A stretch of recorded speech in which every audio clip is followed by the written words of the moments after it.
நெல் தோரணங்களை நம்மளுடைய வீட்டில் பயன்படுத்தலாம். நில வாசப்படியில் பயன்படுத்துறது ரொம்பவே நல்லது. வீட்டில் பயன்படுத்தலாம், ரொம்பவே விசேஷமானது. நில வாசப்படியில் பயன்படுத்த முடியல அப்படின்றவங்க வீட்டுக்குள்ள கிச்சன் என்ட்ரன்ஸ்லயோ இல்லை பூஜை அறையிலையோ கூட யூஸ் பண்ணலாம்.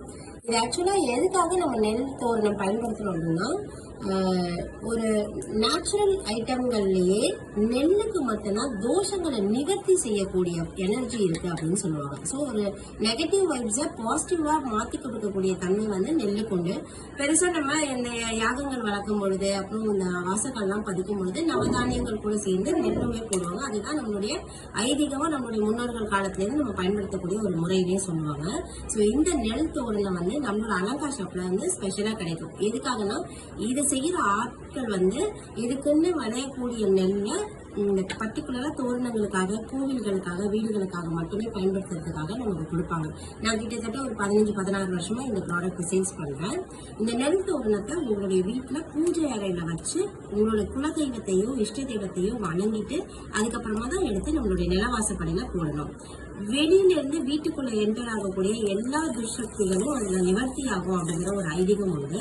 ஸோ இது வந்து எல்லா நெகட்டிவிட்டியும் அப்சர்வ் பண்ணி வச்சிருக்கிறதுனால ஒரு 1 இயர் 2 இயர்ஸ் 3 இயர்ஸ் கழிச்சு உங்களுடைய மனசுக்கு அதை மாற்றணும்னு தோணும் பொழுது நீங்க அந்த நெல் தோரணத்தை அப்படியே எடுத்து மற்ற பொருட்கள்லாம் நம்ம இப்போ வேண்டாம் அப்படின்னா அப்படியே டிஸ்போஸ் பண்ணுவோம் இல்லைங்க, அந்த மாதிரி டிஸ்போஸ் பண்ணாம அந்த நெல் தோரணத்தை எடுத்து நீங்க உங்களுடைய வீட்டுக்கு வாசப்படிக்கு வெளியில இருட்டோட நம்ம போகிக்கெல்லாம் கொளுத்துவாங்க, தீயவற்றெல்லாம் கொளுத்துறது அப்படின்ற மாதிரி ஒரு ஐதீகம் உண்டு இல்லைங்களா.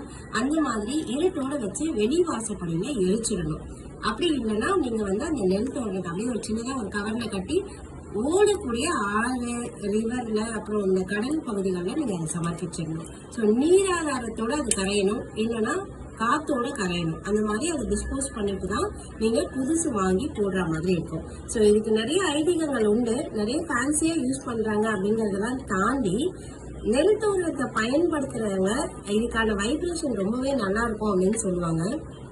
இப்ப ஒருவேளை நம்ம வீட்டுல பூஜை அறையில நம்ம என்ட்ரன்ஸ்ல போட்டிருக்கோம், ஒரு எறும்பு வந்து சாப்பிடுது, இல்ல ஒரு பறவை வந்து சாப்பிடுது அப்படின்னா நமக்கே வந்து வீட்டுக்குள்ள ஒரு ஜோஷான ஒரு சுச்சுவேஷன் தெரியும். கண்டிப்பா அதை வந்து நம்மளே ஃபீல் பண்ண முடியும். அந்த மாதிரி அவங்க வந்து சாப்பிடுறாங்க அப்படின்னா நம்மளுடைய முன்னோர்களுடைய ஆசீர்வாதம் நமக்கு அப்ப கிடைக்குது அப்படிங்கிறது ஒரு ஐதீகமா உண்டு.